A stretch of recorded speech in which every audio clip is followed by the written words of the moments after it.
Today's podcast is brought to you by Audible.com. Get a free audiobook download at audiblepodcast.com/Sorgatron Media. Over 75,000 titles to choose from for your iPod, iPhone, or MP3 player. I'm getting awesome, you're getting awesome, we're getting awesome, yeah, that's what I said now. I'm getting awesome, you're getting awesome, we're getting awesome, yeah, that's what I said. What's up, guys? It's the AwesomeCast number 25. We are back with everything awesome that's coming up in tech this week and all that. We got with us, of course, I'm your host, Sorg, and with me, we're trying something different. We've been doing this on the Mayhem Show. If you notice, two people, both in color, and on one screen right there.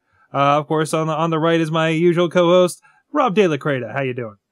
Hey, I don't know how I feel about this new Skype. It's kind of turned my world all upside down face. There's so many windows and options, and it's trying so hard to be iChat. I can't quite contain myself.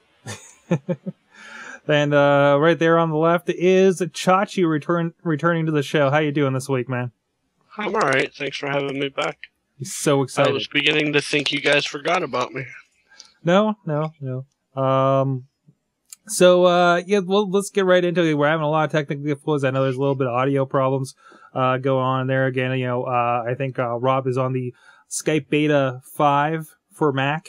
So I think we're finding all the beta issues going on there. So we'll roll with that. Do as well as we can. Everybody looks good. You guys are looking devilish on the Skype this week.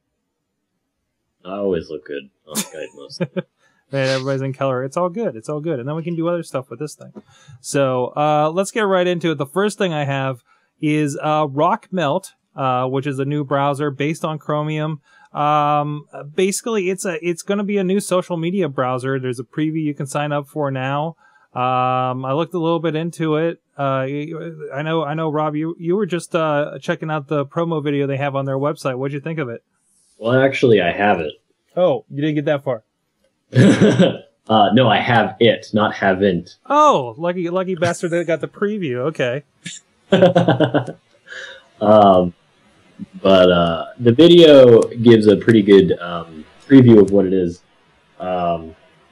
Got a little echo, and it's kind of getting into my brain. Yeah. It's going up and down on our end too, and I'm going to adjust accordingly. That's exciting. But the best way I can describe it is that, you know how when the first time you use TweetDeck, the whole thing is really overwhelming because you have so many different tools and outlets all at your fingertips? Yeah. I feel like this is the exact same thing, and it's going to appeal to a very certain type of user. And they do, I think what really shows it in the video is if you just ignore what he's saying and listen to every time he clicks something, he probably clicks like 50 times in the video, and he only does like 5 or 6 things. This is a very mouse click, over click, select that, click, drag it here, click, move it here, click, send it to that person, click. It's a lot about getting things done, but not about getting things done simply. It seems like more of a getting things done at your fingertips more than anything. Not like you said, not a ease of use kind of deal. We talk a lot of times about how Google doesn't. They build things like engineers, and that kind of seems like the angle this is coming from.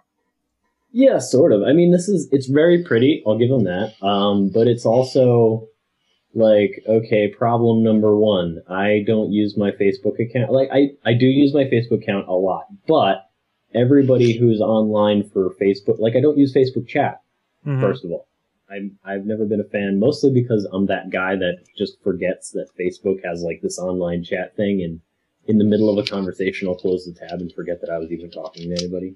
Yeah, or you're sitting there and what's that sound coming from? Oh yeah, sound. I mean, it was weeks before this. It's so small, and if you're not paying attention, you're like, what, is there something dripping? What's going on? It seems like one of those browsers, much like Flock, you have to already have and want and need to be participating in all these different services that are so integrated.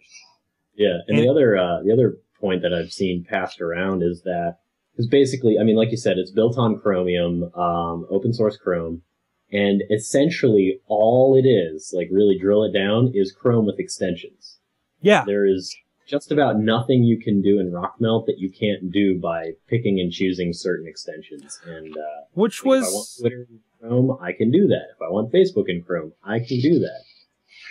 So I mean, I feel like this is going to excite a very small handful of people, but this is by no means like any kind of competition in the browser market or anything like that. It's another toy, and I hate to sound so pessimistic, but I don't think it's going to go too far, except for that small crowd of people that loves to be surrounded by everything at the same time. Definitely. Well, I just watched the video literally an hour before this. Yeah. And I can say that I wasn't impressed. Yeah. Like, I don't need all of the crap that they're trying to push, honestly.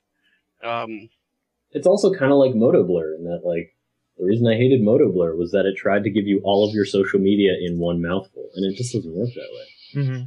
Right. My mouth is only so big. I can't handle all of it in my mouth. What did happen? How successful was Flock when it tried to do something like this with, I believe it was built on Firefox, if I recall. It was Flock was popular. Flock was one of those browsers when you're talking to like a Leo Laporte or something, and be like, oh, well, when I'm doing this, I use, WebKit. When I'm doing this, I use Safari. When I'm doing this, I use Firefox. When I'm doing this, I use Flock. Like, basically, whenever you wanted to interact exclusively with your social media, you could use Flock, and that was cool. So it's a total hedge case, and it's useful in that case, but besides that, and I think what Flock had going for it was, I used Flock a handful of times and never really got into it, but it wasn't, I feel like the integration in Flock for social media was better than just extensions. But this is like you could like put your hands over certain parts of the screen, and it shows that it's based on Chrome. It's ideally Chrome. I wonder how many people that RockMelt is going to convert to Chrome, more importantly. When they're like, oh, RockMelt is cool, but it's kind of annoying that there's all this stuff on the side, and their friend is like, it's just Chrome, right? Why don't you just get Chrome? I was kind of curious what was going on with Flock, and I pulled up their website. Look at the high five. Look at the high five going on there. This is the manly high five browser, apparently. Everyone loves high fiving. That's true. It looks like an ad for some kind of STD cream or something. It doesn't. Whoa, we're clean. He might be wearing an iPhone T-shirt, like right there. I don't know. We'll have to look into that. But I don't know. It's gotten a lot of buzz. It's really just in the last couple of days it's kind of surfaced, right? So I'm really surprised how much buzz it's gotten. I mean, there was a story on NPR about it last night. Like, why? Why do I care? I don't even care. Why do they care? And how long have you had your hands on it? Since 5 o'clock today. Awesome. Chachi, what are you doing? Scratching my nose. Oh, I mean, it was on the audio. Chachi has his power glove from this week's episode of Chachi Says. He's rocking over there. No, it's not just from this week's episode. This is why I play when I'm gaming. For his life. From his life. Straight from his life, his power glove. Right. Straight from my life. This is my everything power glove. This is my oven mitt, which is really hard because I'm pretty sure it's not suitable for that. No, there's no protection there at all.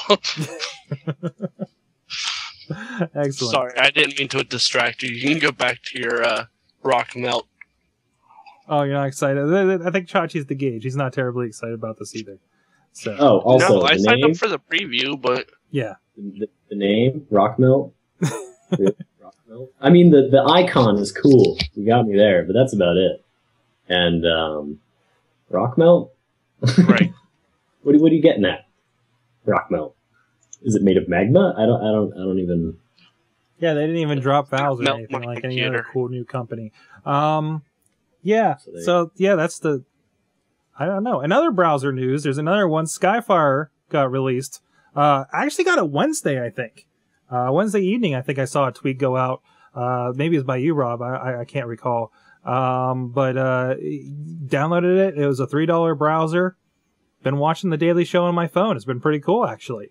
So successful, in fact, they actually had to stop selling it for a period of time. and apparently they're letting it out in spurts.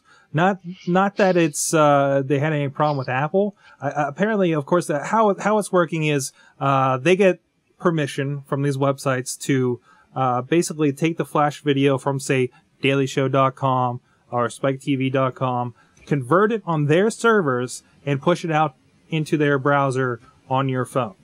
And that's how we get around the Flash problem. Now, apparently the problem is they're so successful they weren't ready for the bandwidth consumption of that part of the service.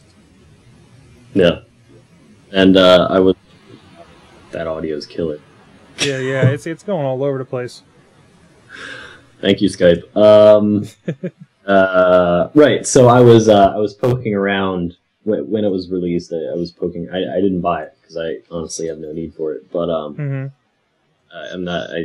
I have never found, like, YouTube is as far as I go, and Vimeo plays on the iPhone because it uses HTML5. Well, it uses that other file format for video that Apple is pushing now. H.264. Thank you. But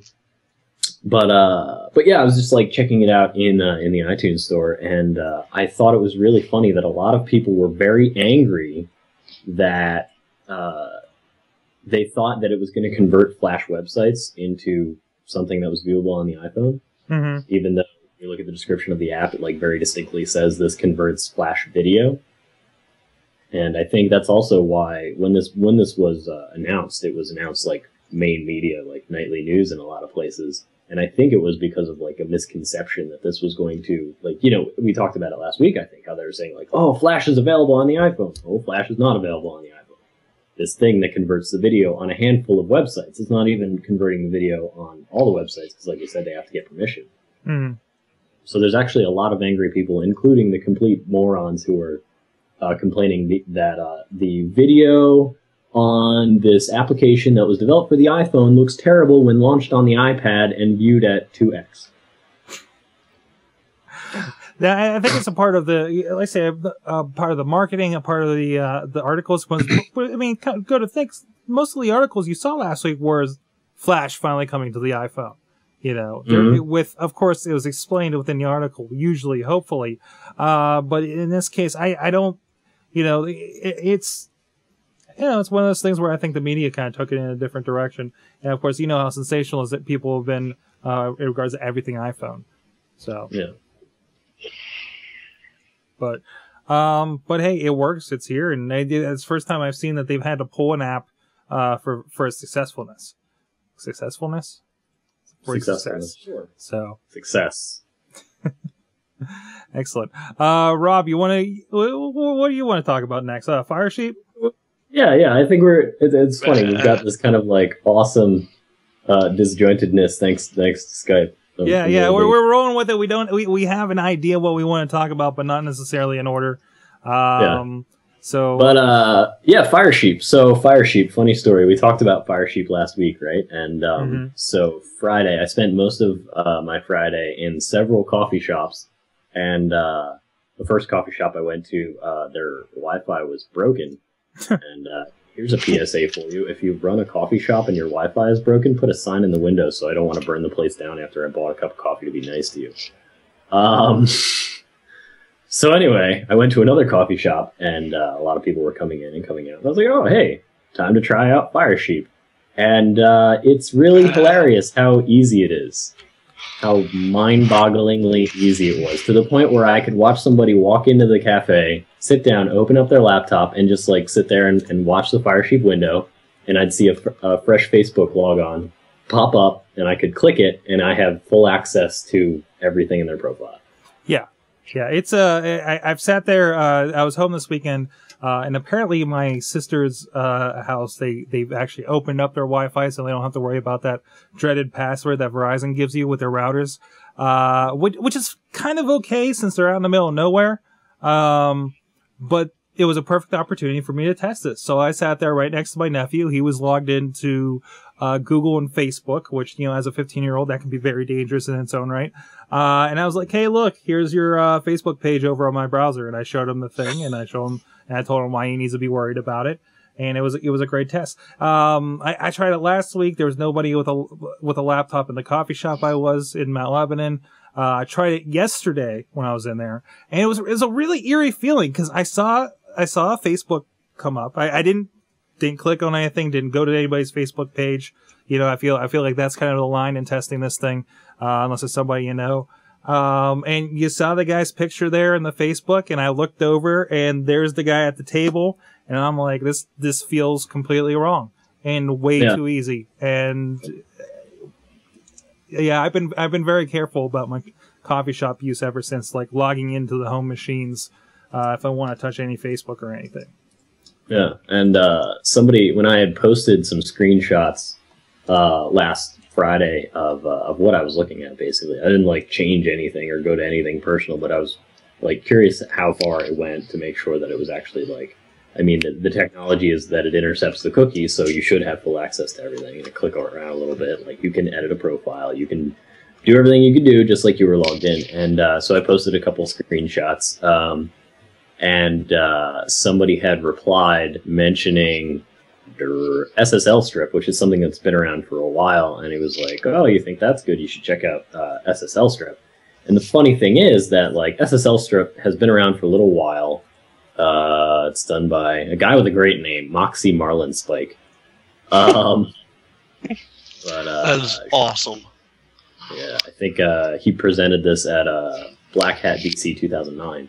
And it basically does the exact same thing. It takes advantage of a lack of HTTPS and flaws in security to intercept logins, basically. And it works really well, but it requires you to understand a little bit of Python. You have to run it. There's instructions involved. The thing that makes Firesheep so incredibly dangerous is that there are no instructions needed whatsoever. So there it is. Like, I actually pulled up the image you tweeted last week. There it is. It looks like, also interesting, it shows you what's vulnerable on your own computer. Well, that was because I had Chrome open as well, yeah, and it was intercepting my logins from Chrome. Yeah, yeah. I mean, of course, we're see there now. Everybody knows your email, unfortunately, but you put it on Twitter, so like it wasn't hard to figure out. But yeah, there's Tim Blank down there. Now this is interesting. The Yahoo unknown user. Yeah, Yahoo didn't work. Funny story. Yahoo that nobody uses really. Yahoo doesn't work. You could not intercept a Yahoo login. You also could not intercept a Google login. Like, it would pop up, but when you clicked on a Google login, it would bring you to an iGoogle page that wasn't logged in. Okay. Yahoo would give you a blank page. Now, does this work for any network that you're on? Well, it needs to be an unsecured open network. It does not need to be unsecured. So because there was talk that if you were on a WPA network or a web network, it wouldn't have this problem. That will not protect you at all. Really? Yeah, that's the thing. Huh. You realize I'm so trying this at work tomorrow. Yeah, I realize you probably are. Because then again, we'll work on a wired network. I don't know. I will let you know. I am trying it tomorrow. I will send the tweets. Well, I'm not going to obviously put out anything like dangerous. I'm just saying I will show you the answers tomorrow. Mm-hmm. Wow. Because this is honestly the first I've heard about this. And Josh is getting educated here on the AwesomeCast. All right. Well, actually, there is some measures. I was reading about. I actually forget what the fixes were. But there is one way to circumvent that came out called Black Sheep. That will sit there and detect and protect from Firesheep. It says. But that's the thing; it only notifies you. It's not actually blocking anything. It'll come up with a black bar. They'll say somebody is using Firesheep on this network. So get the F off. But there's also HTTPS everywhere. Yeah, that's the one I was thinking about. Yeah. To force TLS usage. basically forcing encryption wherever it's available as a Firefox extension. Which, yeah, of course, if you guys are using most bank websites or hopefully HTTPS, Gmail, you know, we saw Google didn't work in practice. So, you know, something, especially, you know, so many people out in coffee shops, and you know, to what point do we need to worry about our home network, you know? But, you know, I guess if you're password protected, no, it just has to be people on your network, huh? Right. Yeah. So I don't know. It's a concern, and hopefully, I think they said the new update to Firefox cannot install this plugin. I don't know if you've heard anything to the contrary. I saw a tweet about it yesterday, I think, for a news article, but I was not able to look into it any further. So I wonder if, because the extension is open source, I imagine you can modify the extension to. Yeah, I'm sure that'll last long. You know, there's probably already an update for Firesheep to get around it. So I just did a double check on that encryption thing. It looks like if you use WPA or WPA2, it's all right. But if you're using WEP, it is no good. I'm gonna have to change my passwords here, or stuff here. Yeah, and let's see. If they're encrypted using WEP, an older and less secure method, avoid them unless you personally trust anybody else who might be on the network at the same time. For example, if it's your home network and you only gave the WEP password to members of your family, although in this case, if it's your home Wi-Fi router and you have control over it, you really should use WPA or WPA2 encryption instead, just because they're safer in other ways. There's another TSA for you. You should not be using WEP for any reason. And kind of go along with that, mine is on what, you know, basically what the default was with Verizon, which they put, I think, everybody on the WPA. Yeah.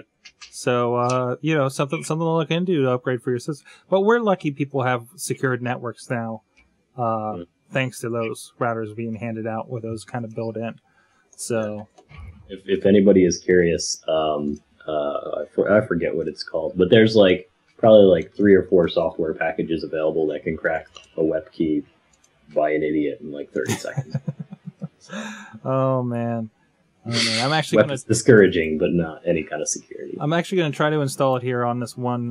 But again, this is one that's kind of networked with the hardline, so I don't know if it would even work. So, but I'd be curious. So we'll play with that a little bit later. All right. Well, let's take a moment to talk about our sponsor, of course. Backblaze. You want to keep all that stuff backed up. I just got 2 more terabyte drives in the mail today. That I'll be filling here pretty soon with episodes of AwesomeCast, of the Awesome Wrestling Mayhem show. That I need to get backed up. I want to make sure I don't lose any of that stuff. Looking at redundant backups here. And it's nice to know that it's secure offline in case a hellacious flood hits and I lose my house on the hill. But go check it out. It's only fun. I realize the elevation I'm at, and I'll swing by with the arc and pick up your heart. Yeah. Well, that's what every time my mother-in-law asks if we're having any flooding, if we're worried about it, I say if there's any flooding that I'm worried about, I will be building the ark. So me too, for that matter. You're probably in the same. Well, you'd probably be worse off. You're closer to the river than I am. But I'm at the top of I'm at the top of 40th Street. If water gets to me, we're in serious trouble. Yeah. Same with Chachi. At least we voted for high elevation. But other than that, other than water damage, of course, a lot of us working on coffee shops, like we've been talking with the fire sheep thing. You know, you never know what's going to happen with that. With maybe you leave something behind. Maybe your laptop gets stolen when you're not looking. Refilling your latte. But you be safe, have a little peace of mind. $5 a month with Backblaze. Go check them out. Support the show by checking them out. Only $5 a month. It's great. Backblaze.com. So supporters of the AwesomeCast and SorgatronMedia.com. So, all right, what do we got next here, guys? Some other big news from the week. Hey, Chachi, you'll be happy about this. Maybe. There's been a big fight over what is 4G in in advertising, which we're pretty sure nobody has at this point. Of course, the big thing is T-Mobile ran this ad pictured here, nice Apple ad kind of set up, claiming that they're going to be the biggest 4G provider in the country, which I think they're running HDSPA plus. And of course, Sprint's the other one that's touting to have 4G, which is something completely different, if I'm not mistaken. Yeah. As Rob's audio goes. Yeah, True 4G is by the I forget what they're called, the people who look after this kind of thing. Some shadowy governing board of standards and practices of this sort of thing. The ITU radio communications sector. Whoa, God bless you. Thank you. Yeah, so by the my eyes are bouncing around here. The ITU-R, in order to call yourself 4G, you must have a target peak data rate up to approximately 100 megabits per second for high mobility and 1 gigabit per second for low mobility. That's like nomadic, local wireless, stuff like that. Scalable bandwidths up to at least 40 megahertz should be provided. So, funny story, this whole T-Mobile thing is, what is that, 21 megabits? So, yeah. Not even close. And HSDPA, current HSDPA, support downloads of 1.8, 3.6, 7.2, and 14. Let's see. There's also HDSDPA Plus, which is what T-Mobile is currently touting at 42 megabits downlink and 84 megabits with release 9 of 3GPP standards. Why is it called 3GPP? Because it's not 4G. That's why. So everybody's lying is the short end of this whole story. Right. But interesting. I guess there was one show I was listening to said in even Sprint's case, they basically internally called it 4G because it was their fourth generation. Sounded good, so they went with it with marketing. Yeah. So, and as we come with Verizon, AT&T, I think are both doing LTE, which are going to be wildly different technologies, I think, than both of these companies are using. So LTE is going to be the closest thing to actual 4G. LTE is actually considered part of the 4G bandwidth spectrum and all that stuff. Mm-hmm. But it's going to take longer for them to implement. Yeah, but I think the last time I looked at everybody's roadmaps, basically you can say by the end of 2011, LTE should be available from every carrier, at least in large metropolitan areas and the areas surrounding that. But I think what we're really seeing is, remember back when USB 2.0 first came out, and there was high-speed USB and USB 2.0, and then certified USB 2.0, and then gold connectors for monster cables, and they were all different things. We kind of get the same thing now with, up until recently, with the wireless N, weren't we? Were we? Yes. Yeah, because same thing. Because I think they were uncertified for a while. Yeah, because they released wireless N devices well before they had finalized the standard. Mm-hmm. There's a lot of geeking out going on the show today. Just saying. Let's just throw out some random numbers. I mean, we are nerding it up. We are nerding lots of. Let's see, how many acronyms can I throw in one sentence?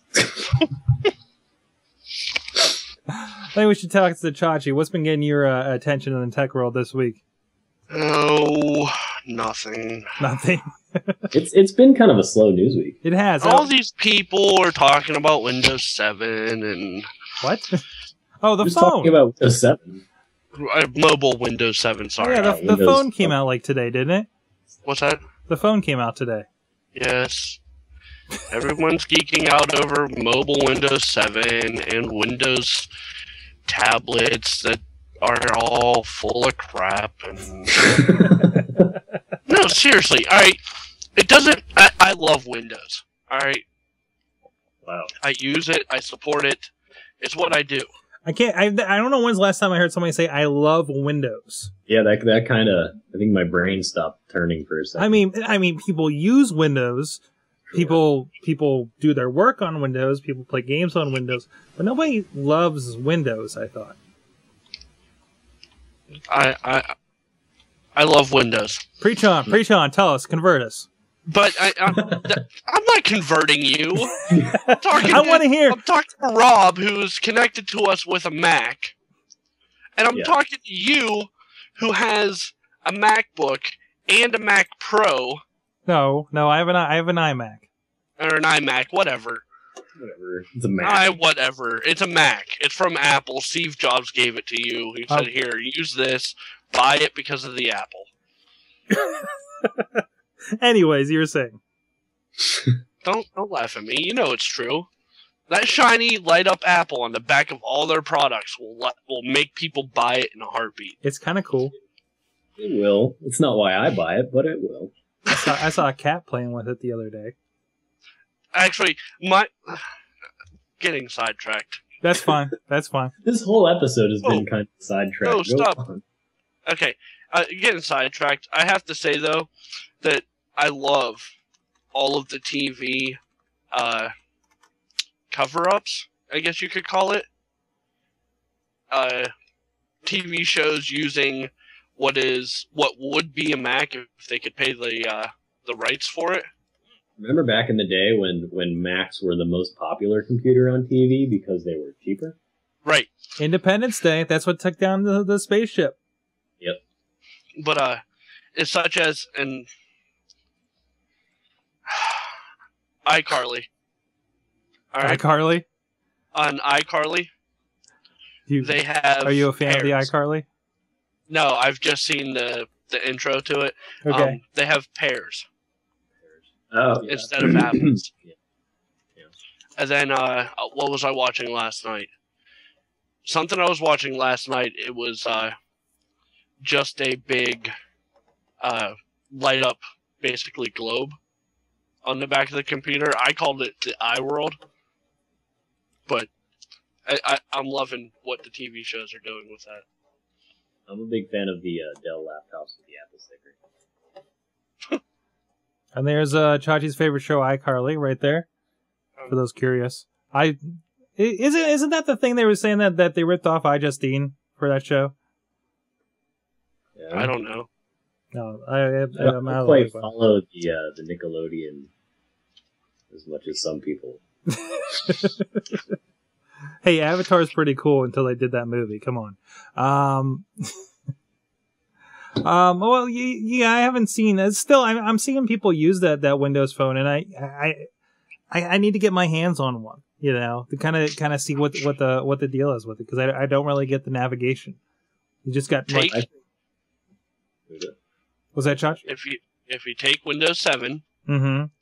and shrink it down, it's mobile. I don't think that's what they're doing. I think that's why they It's had a gonna problem crash. before, and it crashes. It's gonna crash. It's gonna crash. You're gonna get a blue screen. The way I summarize Windows 7 series phone mobile 7 is basically like what we were saying in what they're trying to market to by saying how all the commercials they were playing on the fact that everybody is spending too much time staring at their phones. And the whole point of Windows Phone 7 is that you can get in and get out and get on with your life. And everybody was pointing out, well, the reason I spend so much time looking at my phone is because it's really awesome and I like it a lot and it's kind of cool and I enjoy it. And as more people pointed that out, it's becoming more and more apparent that Windows Phone 7 is not marketed to necessarily compete with the iPhone. For the people who want an iPhone. It's to compete with the people who currently have feature phones and haven't taken the step into smartphones yet. You're not going to get an Android user, as far as my, ridiculous statements go. You're not going to get an Android user to switch to Windows Phone 7 and be completely happy with it. You're certainly not going to get an iPhone user that loves their iPhone and uses all their applications to do the same. But this is for, your parents who are still using feature phones.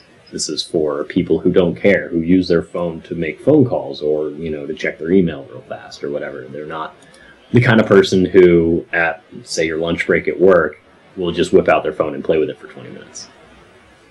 And I think it's even more so being to the common person, because I know there's been a big push for the Xbox stuff on the Xbox. You boot the thing up and they're really pushing it. But I still don't see there's like a mini version of Crackdown. It looks like just everything's a mini game version of everything you'd be playing on the Xbox. So I think they got a long ways to go to have a game store that's substantial enough in comparison. Especially calling it an Xbox, which has been, known for what's known for the last few years. I mean, talking about Halo, and all that other stuff. And you're not really shrinking down that experience, or are you? I mean, you got achievement points, I guess, is the big thing. Yeah. So. I don't know. So, do we know anything about how difficult it is to develop for this yet? No. You know what? I bet it's probably under the same guidelines as what is that? The XBLA, the Xbox Live Arcade format. Oh, right. So I think it's been looped in with that. Don't quote me on that. Haven't been following the development of this one as much. So yeah, I think it's gonna. None of us are getting it. I don't think. But it'll be interesting. I just realized iCarly's still in the background here. I'm just, about that. Yeah. So I don't know. I need to find a place that doesn't have just dummy phones so I can test it out, because really they need to. For people to actually see it's something that they would use. Mm-hmm. One last story I had marked. If you guys want to add anything, Google TV still having problems. Fancast.com backdoor to Hulu Video got closed, and Sci-Fi started blocking too. Really, you can't even get Ghost Hunters on this thing, and they expect people to drop $300 for this box. When do the next units come out? Are there dates on it? Because I know, obviously Logitech isn't the only hardware manufacturer making boxes for this. When do the next boxes come out? That's what I'm really curious about. I haven't really heard anything beyond what we've seen. Doesn't Google TV have their own kind of site for it? And of course, I find myself searching for it in Bing. Somehow that defaulted over here. I think there's a Bing fairy that's been taken over. Yeah, Wikipedia. They have all the answers. No, yeah, all I've ever heard was Sony and Logitech so far. I don't even know who else is partnering with them. Huh. Yeah, yeah, on their website, you can, there are two ways to get a Google TV. You can get a standalone TV, the Sony Internet TV, or you can buy the Logitech Review or a Sony Internet TV Blu-ray. All three of these are insanely expensive. Mm-hmm. And apparently all three of them have absolutely no video content except for YouTube. Is that where we are right now? That's really all you need. Well, I've heard a little bit more that they have, well, of course, it's a web browser, so anything that, aside from those specific network sites that have been blocking it, I mean, it has a full supported Flash browser. So really any of the Vimeos and the YouTubes and hell, you can go to Dailymotion if you really want to find this stuff. So we're back to it being web TV, but now there's Flash video on the web, so it's web TV with the new web. Yeah, and it only interfaces with your DVR if you have Dish Network, which is a $5 fee every month, even though you paid $300 for this box. I really go back to it, and I've been thinking about this week, like, is this like the biggest kind of dead or on arrival product by a company like Google? Because it seems like it's too easy to be shoveled away with all the other personal consumer TV devices. Like, doesn't Western Digital have some kind of box that nobody uses? I mean, there's a bunch of these in Best Buy, but nobody's picking these things up because they don't know about them, or they seem too difficult. I'll be really excited to see the sales numbers. really excited. And yeah, it's going to come down to the only people that bought any of these are people that we listen to on tech podcasts. Yeah, and they bought them to see how terrible they were. Yeah, I haven't heard a glowing review anywhere by anybody of any of these devices. Nobody is excited, and honestly, it's a shame. I mean, I'm excited about the prospect of it. I'm excited about Android is open source and it's cool. There's a lot of stuff you can do with it. You can hack the crap out of it, and that's fantastic. But I can't access the Google TV software, and I can't buy it unless I spend $600-700, whatever it is, to get a Logitech Review. 300. 300. It's 300. I'm providing bad press by over-exaggerating. But it's that bad that I don't even care how much it is. I just know it's too expensive. Yeah. Josh, it's a sad day for Google.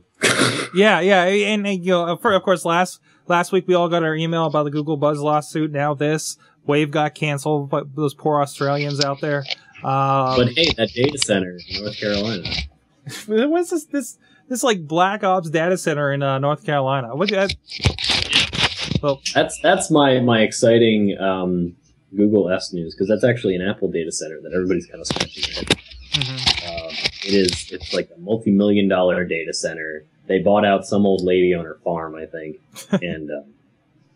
and word is that it is ready and raring to go right around the corner. So, what are your food for conversation? What are your ideas on what this thing could be used for? You say it's Apple that bought it, right? That's yes. Well, maybe this is finally Lala. Yeah, it's the Lala farm that's a big word. that we've all been. For those who don't know, Lala is the service that you could sync your library with them, and they would provide a streaming service for the music you actually owned or purchased. Yeah. It was basically so you could, instead of the current model, which is a pretty old model, it's really like the original Napster model. Is the idea that you have all the music on your computer, you have rights to that music, but you can only play it on your computer, and if you like go elsewhere, you don't have access to it. You end up using something like RDO or Pandora or Groove Shark or anything like that, but you don't have access to your own library. And this has been a big deal with the working with the recording industry and all that. There's that service in the UK that they have that we don't have access to. Can't remember the name of it. It's escaping me too. Begins with an S, I want to say. Then I wonder about stuff like that, and lately I've been experimenting with AwesomeCast. Chachi's been helping me a little bit with that. Do we really need something like that when we can just stream right off our hard drive? And actually, I haven't tried music on here. I know the Orb player was a little weird. Well, the nice thing about things like Lala and being able to basically say, like, I own this file for whatever reason, so give me the rights to play it from wherever I am. It means that you don't have to... Like, it's one of those things where I put streaming music from your own computer up there with connecting your computer to your TV, and that's good enough, and you don't need an iTV or a Roku box or anything like that. It's just one of those things that, like, we can do it, sure, but the perfect service is something that you don't need to know is a service in which you don't need to know anything technical about it for it to work. You should be able to sign up for a service. It looks at your hard drive or your purchases in iTunes or something like that. And there's an iPhone app, there's an iPad app, there's apps for Android, there's a browser interface, and it means that no matter where you are in the world, you can access the music that you own, which is a win-win for everybody. It means that you can access your music anywhere you are, and you don't have to worry about it, and you also don't have to worry about taking up 500 gigs on your hard drive for all the music you own. But it also works for the publishers in that they can have a whole lot more control over all the licenses and all the copyright protection, and they can do whatever they want, and they can make it as difficult to copy as they want, because they have the files. You don't have the files. You have it streaming, but you have it streaming at on a whim.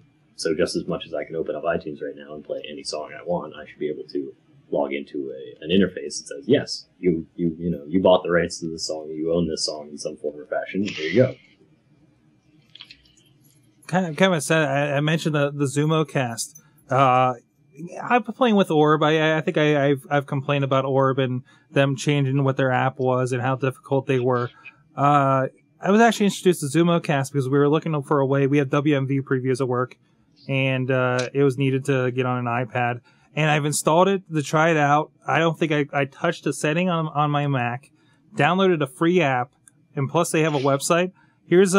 I could never get music to work on Orb. And here's Johnny Cash right there. First time I tried it. Easy as hell. AwesomeCast. Go check that out if you guys are. It works on, let's say, iPad and like a web browser, and you can watch movies. I know Shachi's been using the service, and he was watching movies off of my hard drive. It worked out pretty good, right? It did. It was like using any other streaming media website. Yeah. Honestly. And the music works just as well. Mm-hmm. So if you got that cache of media, it'll convert anything. So there you go. And I'm somebody that I've kind of been before everything became online and streaming everywhere. I was kind of a hoarder of my media. Chachi, you've seen the stacks of CDs, and now they're available to me, and not having to fill my 16 gig iPhone. So and certainly devices like the MacBook Air with relatively smaller hard drives. Well, I mean, extremely smaller hard drive compared to what we're used to with solid-state drives, or not solid-state drives. Old spinny type hard drives. Is speaking to faster boot access, so you can access the web faster because everything is in the cloud to some degree. I think another potential usage for this data center would be actually turning MobileMe into some kind of feasible, like something that people actually want to buy and use. Something that's worth $100 a year?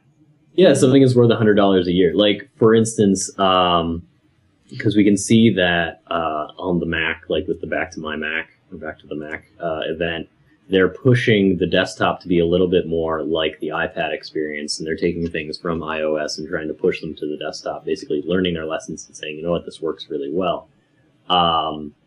I really like the idea just as much as my iPhone, my old iPhone, is the one. I woke up one morning, it was Christmas morning actually, and it was black. It was dead. Didn't work at all. But I had backed up my iPhone, and so when I got a new iPhone, all I had to do was plug it into iTunes, and it was like it had never happened. And I really like the idea of having a set it and forget it system for the desktop. Mm-hmm. I mean, like, how much time it takes if you buy a new computer and you have to set it, you get all the software in there, set all your customizations and stuff like that. What if you buy a new Mac, you log into your account, and it spends, maybe it takes a few hours because bandwidth is slow, but it just resets everything up, especially with integration to the App Store. It would basically re-download all the apps that you had purchased through the App Store, and your desktop would be, like you had just turned on the computer you always do. You mentioned how iTunes handles that. Another good example of that is what the Android does. Because I've heard of people upgrading from one Android phone for another. Chachi, hopefully when you get your upgrade, you'll experience the same thing there. Where you log in with your Google account, it has your wallpaper, it has everything. Yep. Right off the bat. Yeah. Or because the one caveat to the whole iTunes syncing thing and the Android syncing thing too, possibly, maybe not. I don't think so, actually. Like if I hadn't synced to iTunes recently, I would be screwed. Mm-hmm. But if you could sync over the air, that would be kind of a big deal. But at the same time, you're risking what happened with Danger when everybody's Sidekick accounts went haywire and they lost all their data. And we wonder why nobody bought a Kin. So, excellent. Well, I think unless you guys have anything, I think that wraps up everything we wanted to talk about this week. It'll be a little bit of a programming note. Next week, we got a little bit of a filming schedule overlap, so we'll be moving the show either till Sunday or Thursday. We're still kind of hashing that out. Stay tuned to sorgatronmedia.com for everything going on there. And be sure to follow at AwesomeCast and at Sorgatron Media for all the updates. We got a contest going on for a free Head PE CD. If you guys want to check that out. Yeah. Other than that, Rob, what's going on with you this week? For people to check out. Well, we've got Evening with PodCamp Pittsburgh, which is sold out. So if you're not already going, good thing I got my ticket. We're having that at Space, not the Space. They prefer to be called Space this Thursday evening. And that'll be pretty cool, Mikey and Big Bob. And other than that, more secret projects that I can't talk about. So I'm back to that schedule. Oh, you're free to the secret project stage of the your secret work. Project stage. And then next week we have more shooting of the baristas. That's right. Yes. That's right. Excited for that. Me too. The first footage came out, and I'm very excited to see where that's going, internally at least. And in the evening, the PodCamp, of course, will be filmed. We'll be up over there at podcamppittsburgh.com, getting the session videos back up, so look for those coming up this week. Chachi, what's coming up with you? I understand you have some fan questions over on that other show that you do. Right. Last week I did the first viewer request show, if you will. Basically, I told people to give me topics that they'd like to see me talk about, and they did, and I did. The first episode was the history of sausage, and my opinion on PennDOT. Translation, first half, Chachi reads Wikipedia. Right. So it's been an entertaining show. There's your rather long one of Nintendo Power, I think we called it, was interesting this week. So everybody go check that out, chachisays.net. And I'm over, and then we lose him, and then he's gone. There's a problem with the call. Wow. Jeez, even a handshake. Just got up and left. He's just like, and I'm done. It's time for Glee. I'm out of here. But we got 8 minutes till Glee. This is the closest we've had it. Anyways, check out everything going on sorgatronmedia.com. Like I said, there's a Twitter contest going on over there for a free CD. And it's the AwesomeCast. Stay tuned. We're going to have a different time next week. And we'll see you then. And everybody have fun watching your iCarly. See you then.